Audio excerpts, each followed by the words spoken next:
Ashish ji ma'am साहब।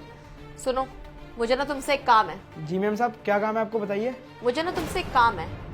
एक बार ध्यान से सोच लो कि मैं तुम्हें क्या बोलना चाहती हूँ। अगर तुम मेरा काम कर दोगे तो मेरे पास एक तुम्हारे लिए बहुत बड़ा तोहफा है। अगर तुमने मेरा काम कर दिया तो वो तोहफा तुम्हारा। सोचो, कर लोगे या फिर नहीं। अरे मैडम, आप ये कैसी बात कर रहे हो? वैसे मैं यहाँ पे काम करने के लिए हूँ ना, और वैसे आप मेरे को तोहफा दोगे तो और अच्छी बात है। अगर तुम मेरा काम कर दोगे ना तो ये 1 लाख रुपया पूरा तुम्हारा हो सकता है। लेकिन हाँ, तुम्हें मेरा काम करना पड़ेगा और तुम सोच समझ के बोलना कि तुम काम कर सकते हो या फिर नहीं। कहीं तुम काम सुनने के बाद मुझे बोलो कि मैं साहब मुझसे ये काम नहीं होगा। इसलिए अभी सोच लो कि करना है या नहीं करना। और हाँ, अगर तुमने मेरा काम कर दिया तो अभी तो मैं तुम्हें 1 लाख रुपया दे रही हूँ। बाद में मैं तुम्हें और भी पैसे दे सकती हूँ अगर मेरा काम पूरा हो गया तो। अरे मैडम, ऐसा कौन सा काम है जिसके लिए आप मेरे को 1 लाख रुपए दे रहे हो? अरे तुम इतना सोच क्या रहे हो? देखो 1 लाख रुपए की तरफ। 1 लाख रुपए तुम्हें पता है कितना पैसा होता है? इससे तुम क्या कुछ नहीं कर सकते। 2-4 महीने बैठ के आराम से खा पी सकते हो। अपने बच्चों की ट्यूशन की फीस, अपने घर का किराया, यहाँ तक कि 3-4 महीने तुम इंजॉय कर सकते हो। 1 लाख रुपए ना बहुत बड़ी रकम होती है और तुम जैसे लोगों के लिए तो बहुत है। और हाँ, वैसे भी अगर तुम मेरा काम कर दोगे तो मैं और पैसे तुम्हें एक्स्ट्रा दूंगी ही। वो भी सोचो, अगर 1 लाख रुपए मैं तुम्हें और दे दूंगी तो टोटल मिला के पूरे 2 लाख रुपए हो जाएंगे। और 2 लाख रुपए में तो तुम सोचो क्या कुछ नहीं कर सकते। सोचो एक बारी। अरे यार आशीष, जरा सोच, अगर मैडम ने 2 लाख रुपए दे दिया तो तेरा कितना काम सुधर जाएगा। तुमने बच्चों की फीस भी टाइम पे दे पाएगा और छोटा मोटा काम अलग से और कर लेगा अपना। और भी चीज़ें हैं, थोड़े दिन के लिए ना ऐसा आराम भी हो जाएगी तेरे साथ। ठीक है मैडम, मैं ये काम कर दूंगा। तो फिर एक बारी और सोच लो। काम करने से पहले कर दोगे ना तुम मेरा काम? हाँ हाँ मैडम, मैं कर दूंगा। तो ठीक है, फिर अगर तुम मेरा काम करने के लिए तैयार हो तो ये लो तुम्हारे 1 लाख रुपए। उठा लो इसे, ये एडवांस है। उठाओ, उठाओ ना पैसे। अब तुमने पैसे तो ले लिए, अब ये नहीं पूछोगे कि काम क्या करना है।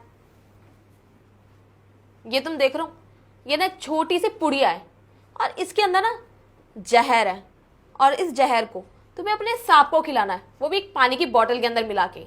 अब ये कैसे करना है, क्यों करना है, ये सवाल मुझसे मत पूछना। तुम्हें तुम्हारे काम करने के पैसे मैं दे चुकी हूँ। इसे पकड़ो और जाके अपना काम करो। और बाकी की पेमेंट मैं तुम्हें बाद में करूंगी, जब तुम काम अपना पूरा कंप्लीट कर दोगे। समझ गए तुम? ये लो, पकड़ो इसे। अब जाओ और जाके काम खत्म करो। मैडम आप ये क्या बोल रहे हो? सांप को मारना है, ये सब करना है? आपको मुझे सब कुछ पहले बताना था ना। देखो, मैं तुम्हारे को काम करने के पैसे पहले ही दे चुकी हूँ। मैंने तुमसे पहले भी बोला था नहीं करना तो मुझे साफ मना कर दो। मैंने तुमसे तभी बोला था कि बार बार सोच लो सोच लो, लेकिन तुमने पैसे पहले ले लिए और अब तुम्हें काम करना ही पड़ेगा। तो बहस करने की जगह तुम अपना काम करो जाके यहाँ से। समझ गए? देखो, मैं तुम्हारे को काम करने के पैसे पहले ही दे चुकी हूँ। मैंने तुमसे पहले भी बोला था नहीं करना तो मुझे साफ मना कर दो। मैंने तुमसे तभी बोला था कि बार बार सोच लो, लेकिन तुमने पैसे पहले ले लिए और अब तुम्हें काम करना ही पड़ेगा। तो बहस करने की जगह तुम अपना काम करो जाके यहाँ से। समझ गए? यार मैंने ना बहुत बड़ी गलती कर दी मैडम का काम पकड़ के। मेरे को ना मैडम को ना हाई नहीं बोलनी थी। यार अब सांप को कैसे जहर दे सकता हूँ मैं? इतने सालों से मैं यहाँ पे काम कर रहा हूँ। मैंने यहाँ पे शुरुआत से ही काम कर रहा हूँ मैं। यहाँ पे मैंने सब कुछ खाया भी है, पिया भी है, इनका नमक भी खाया है। कैसे मार दूँ मैं सांप को? तो बहुत बड़ी गलती कर दी मैंने। अब क्या करूँ? पैसे भी ले लिए मैडम से और मैडम बाद में पैसे भी देने की बोल रही है। अब तो ये काम करना ही पड़ेगा।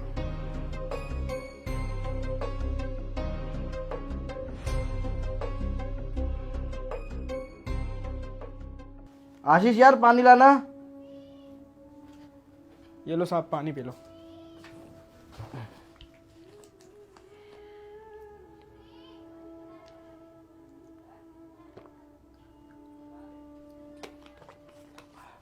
ये लो, ले जाओ बाहर।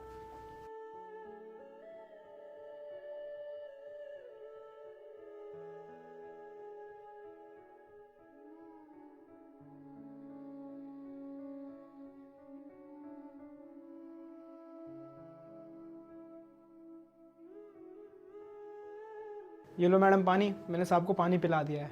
क्या? तुमने अपने सांप को पानी पिला दिया? मतलब तुमने उनका काम तमाम कर दिया? ये तो बहुत अच्छी बात है। जो मैं चाहती थी तुमने ये सब कर दिया। हाँ, मैं चैन का जिंदगी जी सकती हूँ। और तुम्हें पता है ये सब मैंने क्यों किया था? इस घर बार इस प्रॉपर्टी के लिए, और अब मैं अपने बॉयफ्रेंड में आराम से रहूंगी इसी घर के अंदर। अब मैं उसको फोन करके बुला लेती हूँ। ठीक है, तुमने अपना काम कर दिया ना। एक सेकेंड, ये लो तुम्हारे बाकी के पैसे और जाओ ऐश करो। अरे मैडम, सिर्फ अपने बॉयफ्रेंड के चक्कर में आपने अपने पति को मार दिया। वैसे भी तो आपका सब कुछ था, आपको तो कोई जरूरत नहीं थी अपने पति को मारने की। साहब बाहर आइए, सुन लिया ना आपने कि इन्होंने आपको क्यों मारा है? मैंने सुन लिया। क्या साहब? लेकिन तुमने तो मुझसे कहा था कि तुम्हारे साथ मर चुके हैं, और ये? अरे साहब, ये पानी मत पियो आप, क्यों आशीष, क्या हुआ? इसके अंदर जहर है। जहर? हाँ, इसमें जहर मिलाया कौन? ये मेम साहब ने मेरे को जहर दिया था कि अपने मालिक को ख़त्म कर दे और मैं तेरे को ना 2 लाख रुपए दूंगी। लेकिन तू वो 2 लाख रुपए ले भी तो सकता था और मुझे मार सकता था, तूने ऐसा क्यों नहीं किया? अरे साहब, मैंने आपका नमक खाया यहाँ पे रह के, इतने सालों से मैं यहाँ काम कर रहा हूँ। मैं इतना गंदा काम नहीं कर सकता सिर्फ इनके से चंद पैसों के लिए। ठीक है आशीष, तू जा। अरे जसमीत, इसे खुद बता दो कि यहाँ पे क्या चल रहा है क्या नहीं चल रहा है यार। क्यों परेशान कर रही हो, क्यों मजाक कर रही हो बेचारे के साथ में? सही कहा तुमने, सारी बातें ना मैं खुद इसको अपने मुंह से बता ही देती हूँ। तुम्हें पता है आशीष, ये जो भी तुम्हें करने के लिए मैंने बोला था और जो तुम्हें मैंने 2 लाख रुपए दिए थे ना, ये सब एक छोटा सा ड्रामा था, क्योंकि हम दोनों मिलके ना तुम्हारा एक लॉयल्टी टेस्ट ले रहे थे। समझ गए तुम? क्या मैडम, लॉयल्टी टेस्ट? पर ऐसा क्यों? अरे आशीष, मैं बताता हूँ तेरे को यार, ये ना बुद्धू है, तेरे को पता भी है। इसको ना तेरे ऊपर भरोसा नहीं था। मैंने इसको समझाया था कि यार ये हमारे पास इतने सालों से काम कर रहा है, आज तक तो कुछ किया नहीं, आगे चल के क्या करेगा, कुछ भी नहीं करेगा। पर इसको ना भरोसा नहीं था। इसी ने मेरे को, पता है क्या, इसने मेरे को बोला कि तुम्हारा एक लॉयल्टी टेस्ट ले लें। तो मैं बोला चलो ठीक है, थोड़ा हंसी मजाक भी हो जाएगी घर में। और तुम तो यार सीरियस हो गए, और बाकी ना तुम लॉयल्टी टेस्ट में पास हो गए। यार बताओ, तुम्हारे को इसने पुड़िया में मिला के नमक दिया था, तुम्हें पता है वो चीज़, पर तुमने मेरे को वो पानी ना दे के दूसरी चीज़ दिया तुमने मेरे को, और तुमने मेरे को सारी चीज़ें बता दी। तो ये ना तुम्हारे सच्चे होने का दिखाता है हमारे को, तुम कितने सच्चे हो, समझ गए? और तुम्हें पता है आशीष, हम ना घर ऐसे छोड़ के चले जाते हैं बाहर, तुम अकेले रहते हो घर में, तो इसी वजह से इसने तुम्हारा एक लॉयल्टी टेस्ट लिया। और मैं भी बेवकूफ़ था, इसकी बातों में आ गया। बाकी हमने मजाक किया, मस्ती किया, तुम सीरियस मत होना, ठीक है ना? जाओ। ठीक है साहब।